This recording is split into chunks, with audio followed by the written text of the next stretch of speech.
how much has this race changed? No doubt about that. Again, 12 days out. Let's talk more about what's happening on the campaign trail and the final full week of the campaign with our guests tonight. Please welcome on the left, New Blue Interactive CEO Taryn Rosencrans, and on the right, TS Strategies Timothy Allen Simon, both up late with me tonight on the Final Five. Taryn, good to see you. Timothy, I know that you've been on Fox 5 before with my colleague Marina, but welcome both tonight. Thanks for staying up late.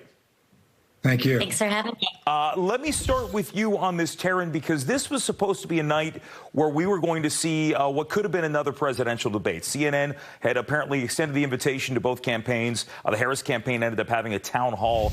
But at this point in the campaign, we're 12 days out. We've only seen these candidates face off once. In this era where we're seeing early voting, does that matter?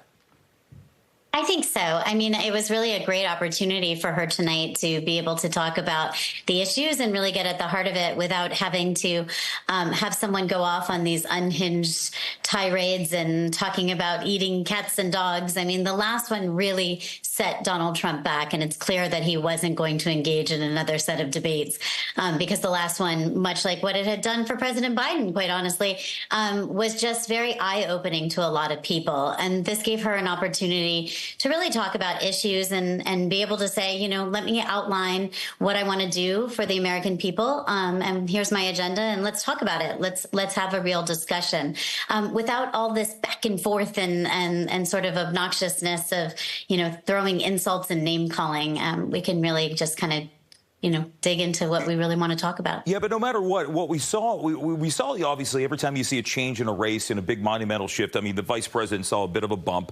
At this point, Timothy, these polls are so close, it's like a coin flip race. I mean, it's going to break down to what has been a presidential election cycle unlike any other, if it's not already at that point. What does Donald Trump need to do to seal the deal? Well, I think former President Trump is doing what he does best. He's catering to a grievance agenda, and that grievance agenda is keeping him neck and neck with the former vice president. I think there's a lot of being missed by pollsters in terms of certain undecided voters and what they're looking for. So the former president is using what works. It's misinformation, it's grievance, it's baiting people, but there are half the people in this country actually want that in a leader. And I think that when they start calling the former president a fascist, they have to explain what that really is to many of our citizens who don't really understand civics, do not understand democracy, do not understand governmental structures, and what the risk is. And in terms of our Jeffersonian democracy, when you lean towards a strong man type of government that would obliterate our checks and balances. And I think many of the Trump supporters honestly do not understand the ramifications of this type of presidency. When you look, though, and you're right, because that's how this is being framed, this battle for democracy. But Taryn, a lot of undecided voters right now are also looking at that proverbial question about how you were doing 4 years ago. And you know, a lot of people are looking at it through the lens of, I can't pay for groceries. I'm having issues. I'm not making what I used to make. I'm paying more for this and that. I mean, there are different lenses, very important lenses to look at this. And Timothy is certainly right on a lot of that. But this is how a lot of voters, a Democrat and Republican undecided, are viewing this race. Yeah, absolutely. And I think that's why tonight was important. And every night is important because they want to talk about the issues. We want to talk about lowering grocery costs. How can we lower prescription drug costs? Like, what can we really do to get to the heart of this? And I think so much of what has happened in this truncated race, because it is such a short period of time for her, is she hasn't had a lot of time to be able to say, here's what I'm going to do that. We've got a lot of jabs and barbs and all this different stuff that's kind of getting in the way of, like, let's really talk about what we're going to do. And I think she's finally having a chance to really outline, like, this is what I would do. This is what I would put into action on day one. This is how I would do it. This is how I would be able to immediately have an impact to help lower your grocery costs, because that's what we care about.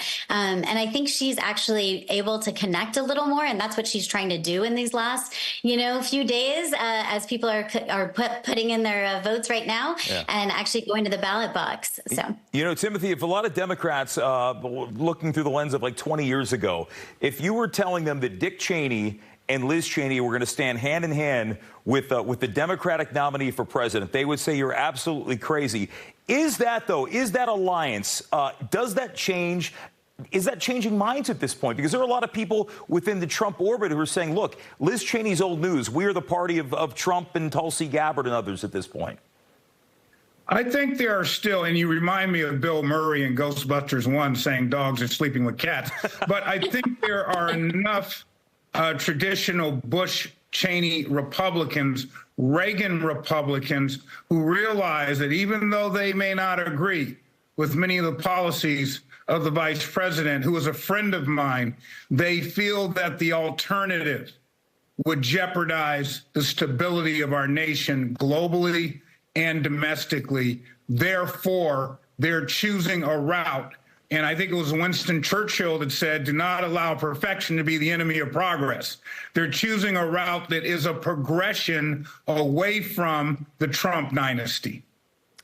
We're just about out of time here. Taryn, let me give you the last word on this. What is the closing message that the vice president, you think, needs to deliver next Tuesday when she's going to speak on the National Mall? Well, I think she needs to tell folks to get out there and make sure they vote and how important it is. And I think she needs to do what Liz Cheney was saying to a lot of folks, to those Republicans, to those independents, to the undecided, that if you're on the fence and you're thinking about it, that we just really can't afford another 4 years of Donald Trump, and that we really need to do the right thing here, and make sure that you vote and go out there and vote for Kamala and for Harris Walls, because we're going to do the right thing and we're going to fight hard for the families out there. So out of time tonight. Timothy and Taryn, thank you both for joining us tonight. We appreciate it. Thank you for having me.